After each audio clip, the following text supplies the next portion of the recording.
The topic of my sermon is UU values in the Barbie movie. And I must begin with a confession.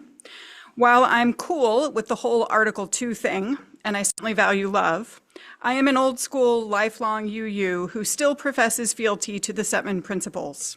Thus, when I speak of UU values today, I am not thinking about the broad abstraction love, though I do see that unifying value in the film. Rather, I am thinking most specifically about democratic process, the free and responsible search for truth and meaning, and the first principle, and the one to which I tether myself at all times, the inherent worth and dignity of every person. We see the democratic process in the film's Barbie president and scenes of their Congress voting to restore women's rights. We see the free and responsible search for truth and meaning in the main Barbie's journey of self-discovery and ultimate recognition that she wants something different from her life. This theme is reinforced with the strategic use of the Indigo Girls song, Closer to Fine, which is an anthem of searching for meaning. Quote, I went to the doctor, I went to the mountains. I looked to the children, I drank from the fountains. There's more than one answer to these questions, pointing me in a crooked line. End quote, and you'll get to hear the whole song as the postlude. And we see the inherent worth and dignity of every person in the ways all Barbies are valued, how even the Mattel executives seek to promote dignity and worth in the girls who buy Barbie dolls, and in the spirit of kindness that pervades the film. I first started thinking about this sermon in the summer, long before we had a Black woman running for president. I continued thinking about this sermon while working hard to elect a Black woman president. But I am sitting down to write on Wednesday, November 6th, the day we all woke up to learn America is not ready for a Black woman president. I will offer as an aside that working on this sermon today is a productive form of self-care. Writing is often a coping mechanism for me. I find value, if not always comfort, in using words to give shape and meaning to the jagged, shapeless traumas that punctuate life. The presidential election was about lots of things. Personally, I'm a fan of the alternative media's theory to explain why so many people believe Trump is what we need, and I will return to this theory at the end of my remarks. But racism and misogyny unquestionably played a role. In the 2023 Barbie movie, directed by Greta Gerwig, who also wrote the screenplay along with her husband and frequent collaborator Noah Baumbach, actress Issa Rae plays President Barbie, one of many different Barbies that showcase all the jobs girls can hope to attain. If you don't know her, Issa Rae is a Black woman. More particularly, she is a Black woman who has been associated with several high-profile productions that showcase the experience of Black women in 21st century America, such as the HBO show Insecure that ran from 2016 to 2021, the 2018 film The Hate U Give, and her 2015 memoir, The Misadventures of Awkward Black Girl, a New York Times bestseller. In casting Rae in the role of President Barbie, Gerwig brought Rae's career into the movie, giving depth to the character, a woman who became president not because Mattel put her in a box with that label, but because of hard work and a successful career of making a difference for women of color. Issa Rae has reported that people on the street call her President Barbie, a fact that affirms how much her character resonated with audiences. Moreover, President Barbie is a president not only for Barbies of color, but for all Barbies, and even the non-Barbies who live in Barbie land, such as Midge, the pregnant doll, Alan, a forgotten male companion, and the many Kens. The main character, stereotypical Barbie, played by Margot Robbie, greets President Barbie with great admiration. However, it is important to note that all Barbies in all professions, as well as those who appear to be stay-at-home Barbies, are valued equally. No hierarchy of value seems to be in place, at least amongst the Barbies. Construction worker Barbie, doctor Barbie, president Barbie, physicist Barbie, stereotypical Barbie, even weird Barbie, all have inherent worth and dignity. If there are second-class citizens in Barbie land, it is the men, the Kens. These men wait like eager golden retrievers for the Barbies to pay attention to them. They do not have highly valued jobs in Barbie land. For instance, Ken's job is beach, not lifeguard, just beach. When he finds himself in the real world, Ryan Gosling's Ken is frustrated to find no jobs available to him with his limited experience and skill set. though he quickly realizes men in the real world are respected simply because they are men. When Ken brings home to Barbie Land the patriarchal values and toxic masculinity of the real world, the Barbies soon revert to passive domestic women whose sole aim is to admire and serve the men in their lives. Physicist Barbie announces, quote, "I like not having to make any decisions. It's like a spa day for my brain." And Dr. Barbie says she, quote, "likes being a helpful decoration." We see President Barbie holding a Ken's arm and listening with rapt attention as he discusses the merits of various sports cars. Later, after she's been deprogrammed, she says, quote, "One minute I was president and the next I was cutting a Ken's steak for him." The deprogramming happens when America Ferrara's character Gloria, a woman from the real world who finds herself in Barbie Land, delivers a monologue that made women in theaters across America stand up and cheer in their hearts and minds, if not literally. I'm going to read that monologue in its entirety for those who did not see the movie. These are Greta Gerwig's words, which Gloria addresses to stereotypical Barbie. "It is literally impossible to be a woman. You are so beautiful and so smart, and it kills me that you don't think you're good enough. Like we have to always be extraordinary, but somehow we're always doing it wrong. You have to be thin, but not too thin, and you can never say you want to be thin. You have to say you want to be healthy, but also you have to be thin. You have to have money, but you can't ask for money because that's crass. You have to be a boss, but you can't be mean. You have to lead, but you can't squash other people's ideas. You're supposed to love being a mother, but don't talk about your kids all the damn time.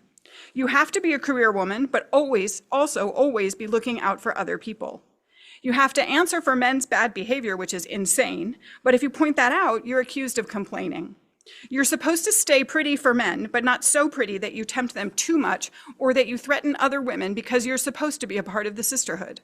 But always stand out and always be grateful, but never forget that the system is rigged. So find a way to acknowledge that, but also always be grateful. You have to never get old, never be rude, never show off, never be selfish, never fall down, never fail, never show fear, never get out of line. It's too hard. It's too contradictory, and nobody gives you a medal or says thank you. And it turns out, in fact, that not only are you doing everything wrong, but also everything is your fault. I'm just so tired of watching myself and every single other woman tie herself into knots so that people will like us. And if all that is also true for a doll just representing women, then I don't even know. This monologue breaks the spell of the patriarchy, and the Barbies return to their rightful identities, not all at once, but slowly, one by one. As they return to themselves, they lean in, make eye contact with fellow Barbies, and repeat key parts of the monologue, so patriarchy falls. It falls because, as stereotypical Barbie explains, quote, "By giving voice to the cognitive dissonance required to be a woman under the patriarchy, you robbed it of its power," end quote. And if anybody hasn't seen the Barbie movie because you thought it was too silly for words, that quote alone should persuade you to give it a try. Women speak earnestly and directly to each other, articulating this cognitive dissonance and reclaiming their self-respect. There is no violent revolution. The only violence depicted in the movie is the men fighting amongst themselves. Instead, there are words.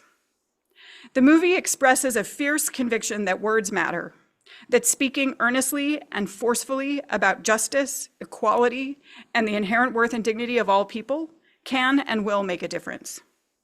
This is no surprise, since Greta Gerwig is a UU. I first suspected this fact when I saw Gerwig's 2012 movie, Frances Ha. She wrote this movie with her husband and collaborator who directed the film. Gerwig also plays the title character, a professional dancer who, while slim by any normal standard, is too big for ballet. In one brief scene, she goes home for Christmas and attends a church service. The camera pans quickly around a circle of smiling congregants, one playing a guitar, all of them singing, Frances holding the hymnal, this hymnal. I came home from the movie and Googled, is Greta Gerwig a UU? The answer, yes. A 2013 article from UU World reveals that the UU congregation shown in the film was actually Gerwig's childhood religious home, the Unitarian Universalist Society of Sacramento, and features the minister, his wife, and various members of the congregation as extras. Gerwig leaned fully into her UU upbringing with her 2019 adaptation of Little Women, featuring Saoirse Ronan as Jo March and Bob Odenkirk as her Unitarian minister father. Louisa May Alcott, as many of us know, was a Unitarian. Our youth sometimes pilgrimaged to her home, Orchard House, in Concord, Massachusetts. We might even consider Alcott a sort of UU saint, if there is such a thing. Surely Gerwig was drawn to Little Women because of her UU upbringing and the recognition of Alcott as a kindred spirit. As a scholar of 19th century literature, bless you, and children's literature, I consider myself something of an expert on Little Women and would argue that Gerwig actually improves on the original in some important ways. From a narrative point of view, the use of jumps back and forth in time make the resolutions of the romantic plots much more satisfying than in Alcott's novel. And more germane for my purposes this morning, the nonlinear storytelling also highlights Jo's developing career as a novelist, making writing, the power of words, a central element of the story. Gerwig includes a metatextual plot point at the end when the editor insists that Jo add marriage to the resolution of her novel. This leaves the viewer wondering if the Jo character really got married or if that ending is a fictional addition to appease readers.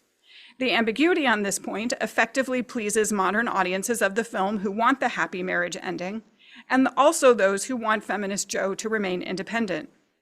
With this metatextual element, Gerwig also heightens the autobiographical elements of Alcott's story. While the novel Little Women does end with Jo's marriage, Alcott herself never married.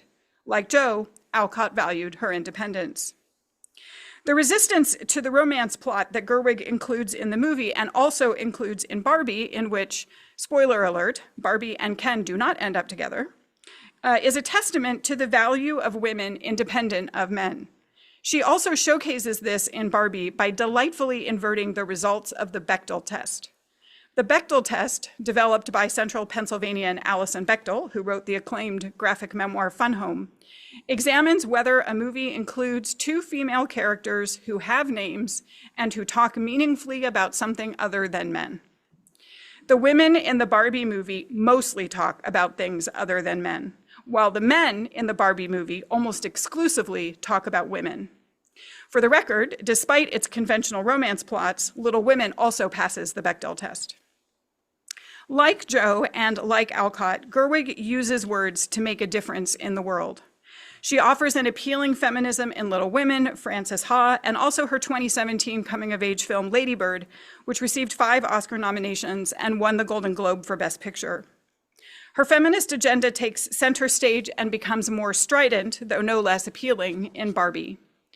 Barbie's appeal is clear. It earned nearly $1.5 billion, making it the highest grossing film of 2023, Warner Brothers' highest grossing film ever, and the 14th highest grossing film of all time. It also received 8 Oscar nominations, though won only Best Song. That Gerwig was not even nominated in the directing category and did not win in the writing category only affirms the reality the film presents, that women are expected to be everything, yet are awarded for nothing. All the same, the movie was seen by millions of people.